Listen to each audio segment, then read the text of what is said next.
River home. Returning to my roots, never more to roam.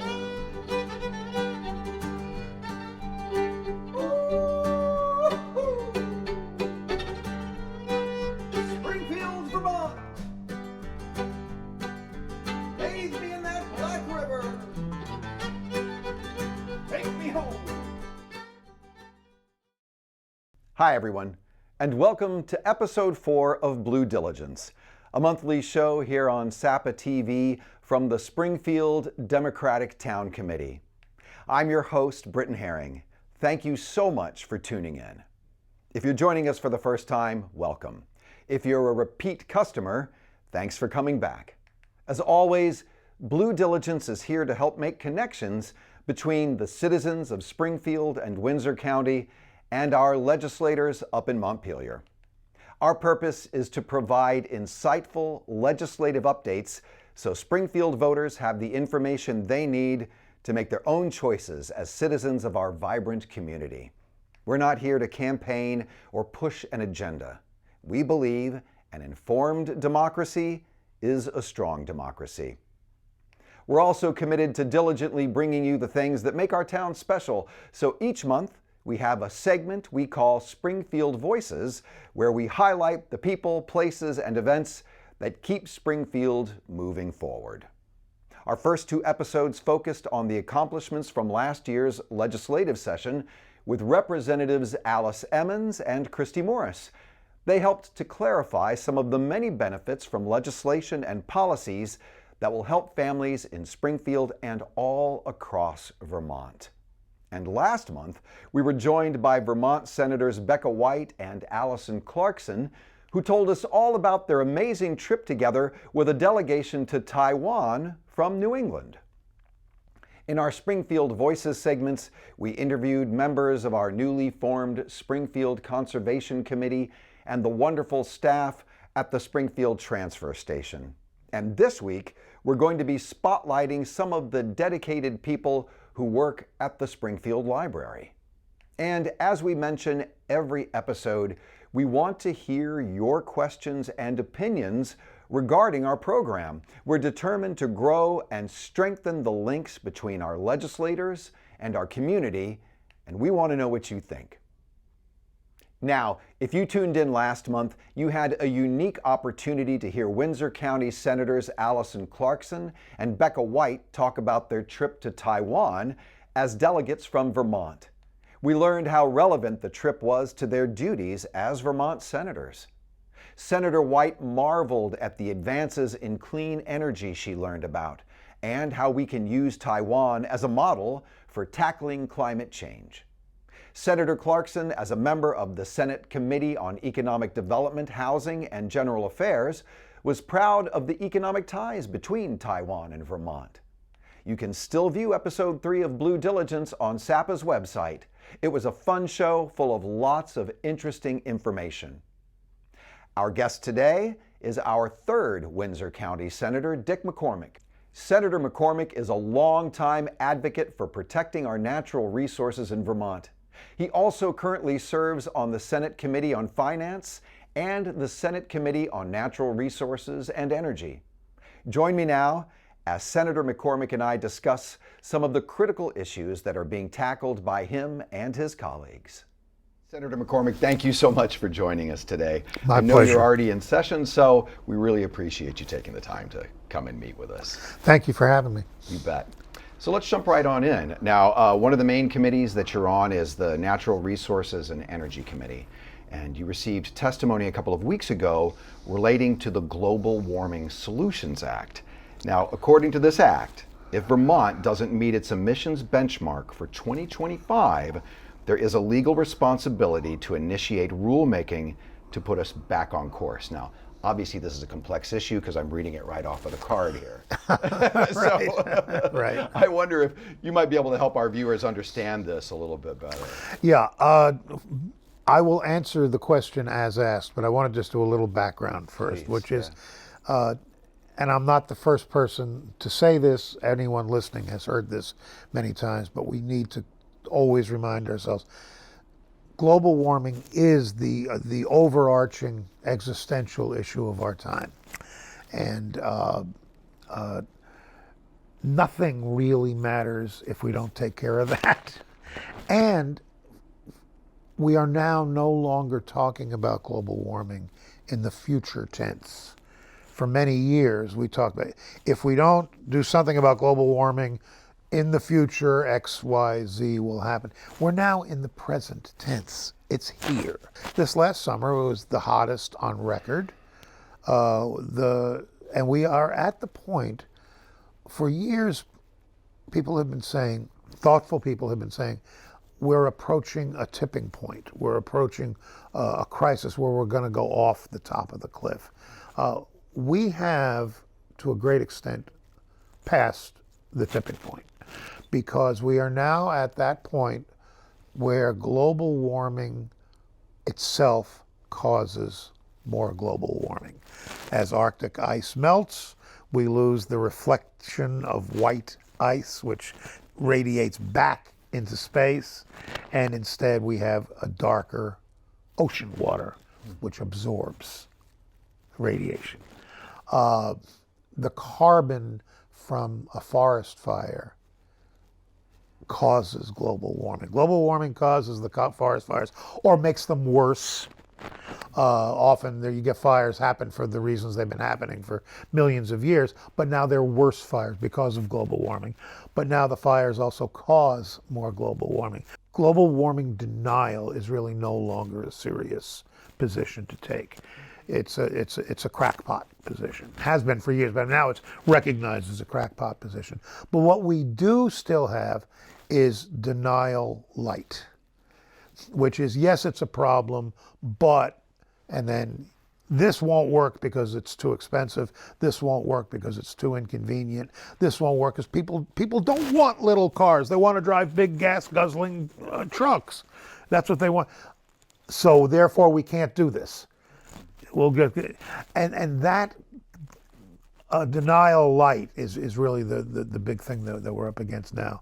In 1979, Jimmy Carter said, we can get started now, 1979, reducing our carbon output. We can get started now.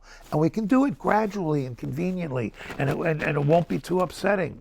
Or we can wait 30 years and have a crisis. What kind of mitigating approaches can we take?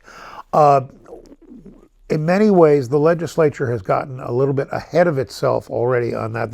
The Global Warming Solutions Act directs the state to take initiatives to reduce global warming. We have already started taking some of those initiatives, and that is with the Affordable Heat Act.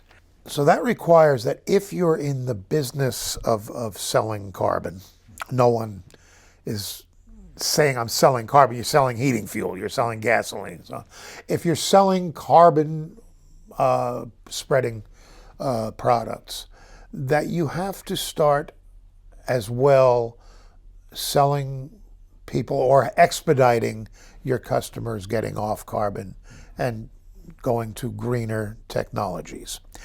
Politics is Lyndon Johnson said, politics is the art of the possible. And we are a society of many interests and many opinions. So to finally decide, do I vote for a piece of legislation or do I vote against it? It does not necessarily mean, do I think this is a great bill or not? Mm-hmm. It is, this is what we have been able to cobble together to have consensus. Is this problem so much of a problem I can't support the package? And I supported the package in good conscience. But one of the problems I have always had with this approach is that the trade-off where I can continue to put carbon into the atmosphere by buying the credits from you who figured out how to do the same thing green. Okay, and that when I refer to this as cap and trade, I'm corrected because there isn't necessarily a cap, but it is that basic idea of the selling of credits, and there are problems with that. But it's better than just putting carbon into the atmosphere, helter skelter. And that's a big. The fact is, we are starting 40 years late, Yeah. and we shouldn't kid ourselves that we're doing something great. We're doing something feasible. We're doing something we can do. There are other objections to our ongoing policy that we're very tolerant of biofuels, which are carbon producing, and the idea is that, well, they're lessers of evil. The less dirty, rather than clean fuel, the less dirty. But probably the argument that's made in favor of the less dirty is that we really do not have the wherewithal to be all green right away. Because we didn't listen to Jimmy Carter. Okay, but to move in the direction in the right direction as fast as we can get away with politically. I am shocked at the pushback. Because my objection to what we're doing is that it's too tame, too timid, and way late. But we're still hearing, if you, I'm not going to give my adversaries advertising, but there are right-wing groups in our state that publish their newsletters, and you got things like the Heritage Foundation and right-wing think tanks who are constantly pushing that the problem isn't as bad as we say it is, even though we now know for a fact that it is. And we're hearing that we've gone overboard. And one of the things you hear always is, how do we afford this green policy? And this plan, the liberals have this plan. How do we afford their plan? And my answer is, how do we afford your plan?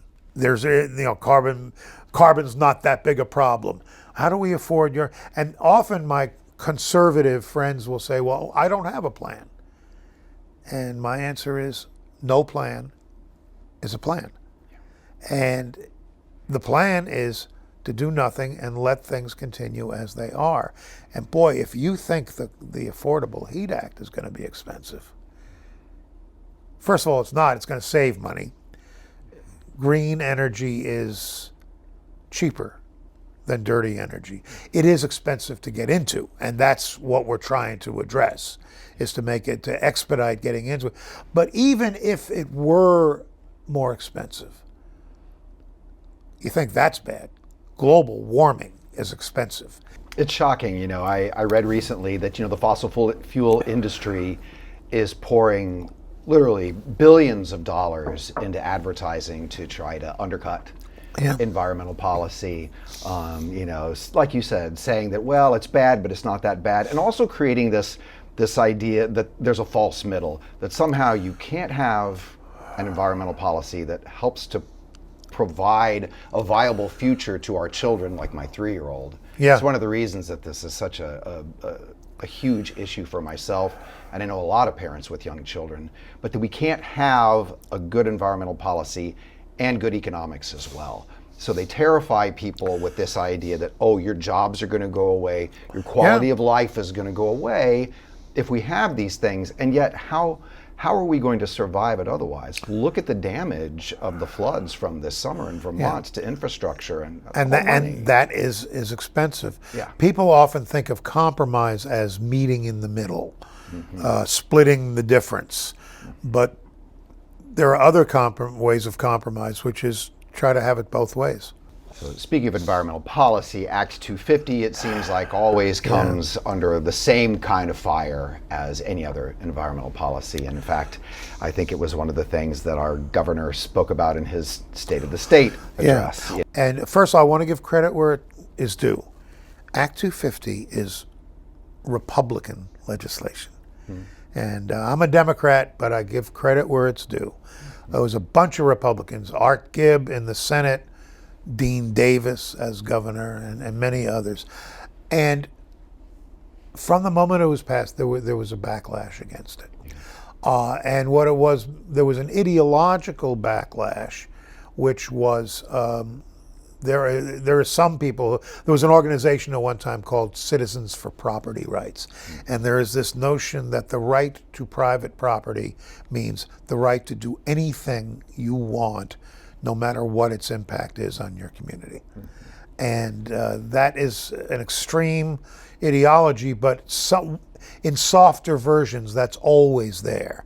And people regard regulation as an intrusion into their liberty. And then there's also just the basic, Calvin Coolidge said, the primary business of America is to do business. We have a national housing crisis, affordable housing crisis.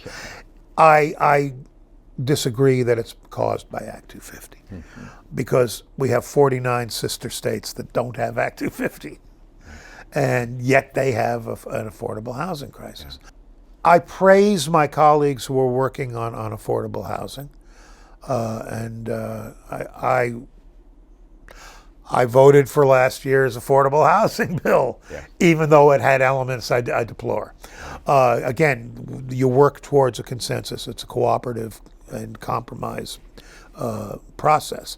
But I think that it will be a mistake to weaken Act 250, and there is an effort to do that, basically by giving exemptions to Act 250 exemptions for developments that are infill. In other words, in areas that are already developed, between development and development, develop that vacant lot, and you don't have to go through Act 250. Designated areas. I think we would be giving up too much, and I don't think we need to. I think we can have it all. Again, I said earlier, there are different kinds of compromises. I'm not talking about meeting in the middle. I'm not talking about splitting the difference.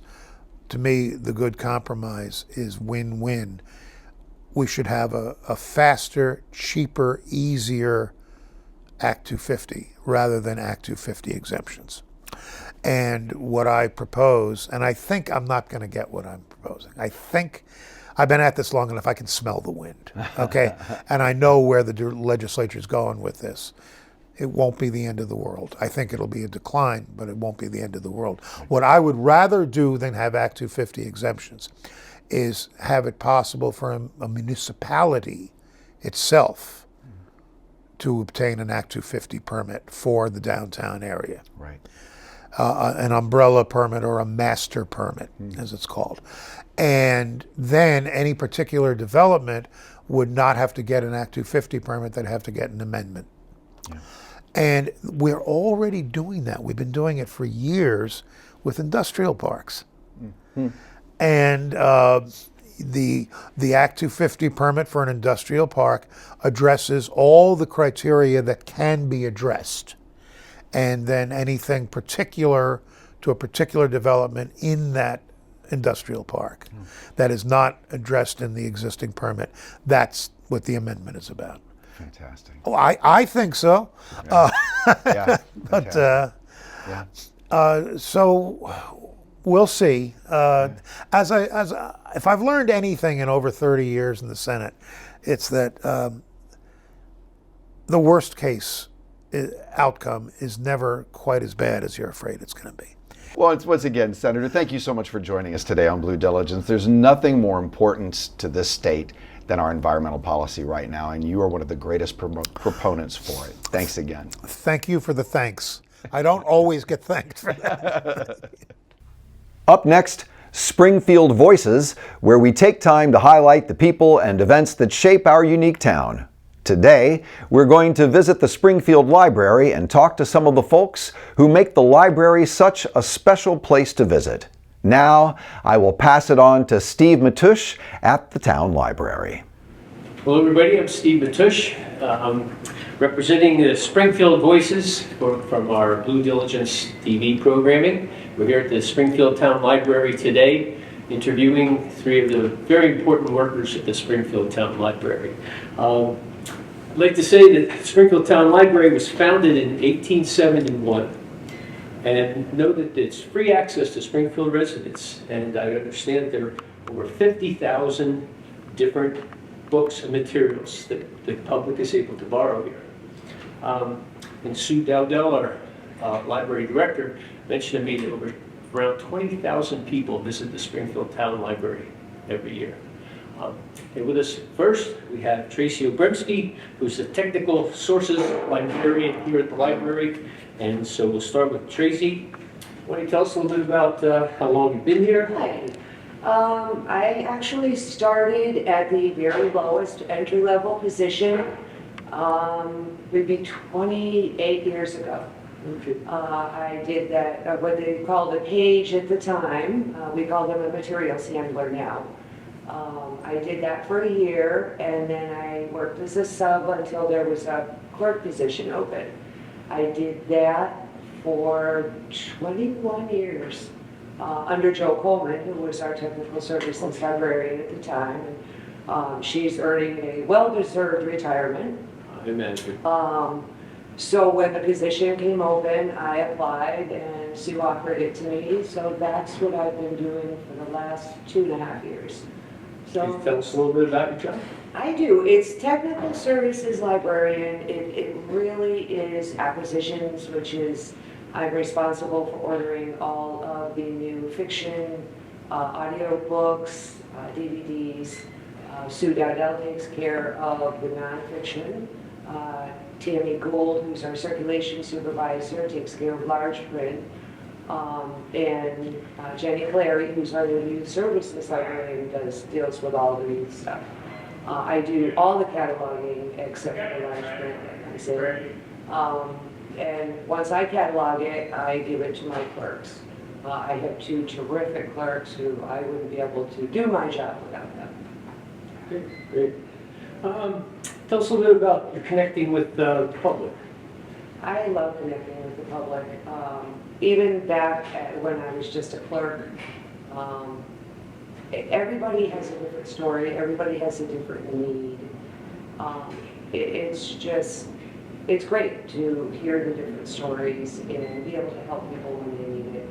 I mean, some people need something just as simple as, oh, how do you work this copier? Because they are all different. And then we have people who are in a panic because they need forms for the DMV, and the DMV sends them here.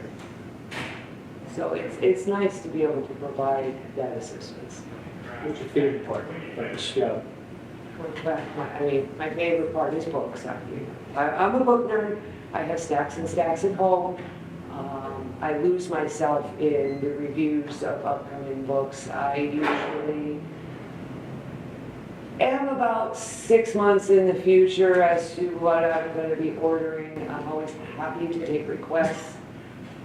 We have been working very hard to diversify our collection so that there's a little something for everybody.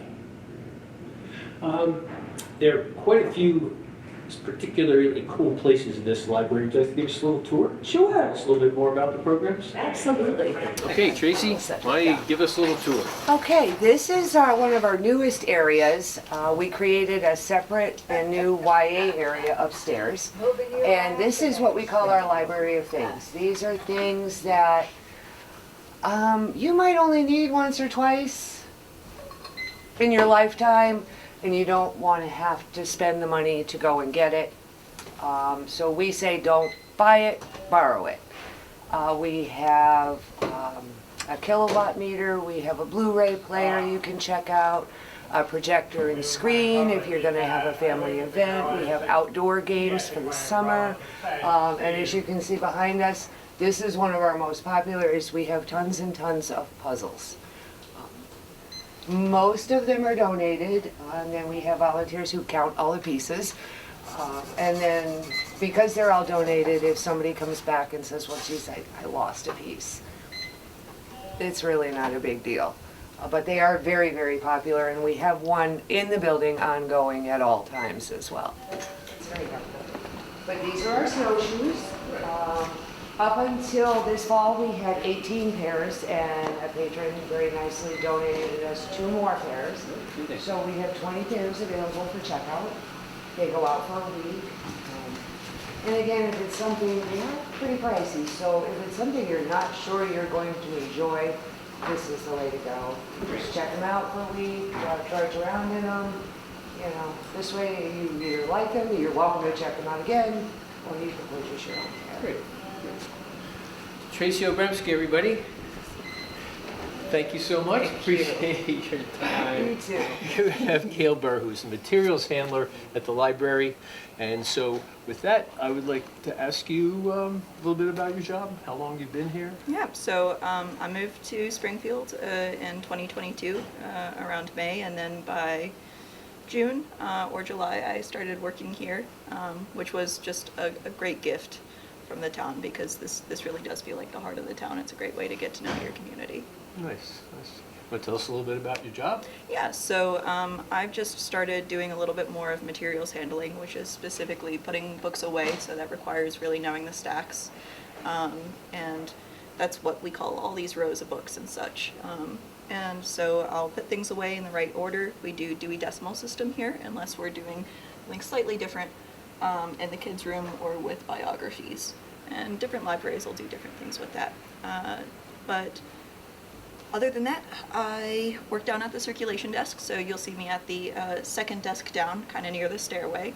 And I also work on some projects. Like right now, I'm weeding our collection so that we can take out that last bookshelf over there and create more of a maker space, which is like one of the real goals of our strategic plan. And how do you like this job? Oh, I love it. It seems like you do. Yeah, libraries are my favorite places in the world, and this is a real nice one. Great. Would you like to show us around the upstairs here a little bit? Yeah, sure. A lot of the biography, we in fact had a local artist do some of the work last year for a small mural right there. So you know what it is, and then it just keeps on wrapping around onto this neat little area. It's a little dark at the moment, but it's a good place to sit. And so you just keep on going around. I think at one point this was the young adult section, but now we've got it in a kind of better location over here, better for all of us. We got all sorts of fiction, and one of the things that is really popular right now with young adults is graphic novels. So we do quite a bit of graphic novels over here, new stuff or just old things. Man, we have a lot of like anime or manga, yeah, as Molly would tell me, and some nonfiction as well, some new things, but a lot of it is a hangout space, and Lord knows people like the big television, so that becomes a main selling point of this area. We have a PlayStation that people can play games on. Don't have a lot of games yet, but we have the capability, and so it's a nice space for the teens. Nice. Well, here we are. Gail Burr, everybody, materials handler, Springfield Town Library. Thanks. Thank you so much. Thank you. And here we are in the Children's Library portion of the Springfield Town Library with Youth Services Librarian Jenny Clary. Jenny, why don't you tell us a little bit about yourself, how long you've been here, a little bit about your job. So I'm pretty new. I've only been here 3 months. I like this job because there's puppets involved and stories with dragons and all kinds of things that I'm really into that aren't necessarily useful in other realms of the adult world, but suit a children's librarian really well. And people are coming into the library to get new ideas every day, so it's a really fun place to work. Yeah, sounds like you really like your job. I do. What's your favorite thing about here? I love learning more than anything, and people come in here every day to learn something, whether it's just directions somewhere or to read a new book that's going to teach them some big new concept. There's always learning happening, and that helps me get up out of bed every day. It's a great place to come. Want to tell us a little bit about some of your special programs? Because I know there are all kinds of great kids programs here. So we do Bookworm Wiggle every Tuesday at 10, which is our toddler sing and dance time, where we do like finger plays and scarf games and shaker eggs, and we move around the room and we do a simple interactive story and a craft. We do preschool story time that will be on hiatus for the month of January, but starting February, that will be Fridays at 10. That's a little bit more in-depth story, a little bit more in-depth craft, but same thing, lots of fun and games. every Thursday after school, when kids get out early, we have a different activity happening here. We call it Thursday Thunder, kind of informally. So at 3:30, it could be a scavenger hunt at the library. Next month, we'll be learning to make musical instruments. We're going to decorate cookies this week. We laid siege to a medieval castle one Thursday. Just like the library itself, it's a little bit of everything on Thursdays. And we have after-hours teen events, gaming sessions, crafts, whatever you want to do, we'll figure out how to do it at the library. Wow, I guess we can tell she loves her job, folks. Is there anything else you'd like to add? This is your library. Get in here. We're here for you. We have our ear to the ground, finding out what it is you want to learn and do and what you need. And come in, let us serve you. That's why we're here. Great. This is Jenny, the Children's Library. Thank you so much. Oh, my pleasure. A big thanks to Tracy, Jenny, Cale, and the entire staff at the Springfield Library. Nothing could be more critical to a democracy than the access to ideas and information they help provide. And thank you so much for tuning in to Blue Diligence. The Springfield Democratic Town Committee is committed to connecting Springfield voices. We want to thank the terrific staff here at Springfield Area Public Access for all their support in getting our show on the air. Thanks also go out to our musicians and graphic designer. If you'd like to reach out to us, we'd love to hear from you. You can send emails to springfield.vtdems@gmail.com. You can find our Instagram at Springfield_VT_Dems. We would love to get your questions, comments, or criticisms. Seriously, we can take it, and who knows, we may even read your message on a future episode. Thanks again for joining us, and remember, stay diligent. Our democracy might just depend on it. 1, 2.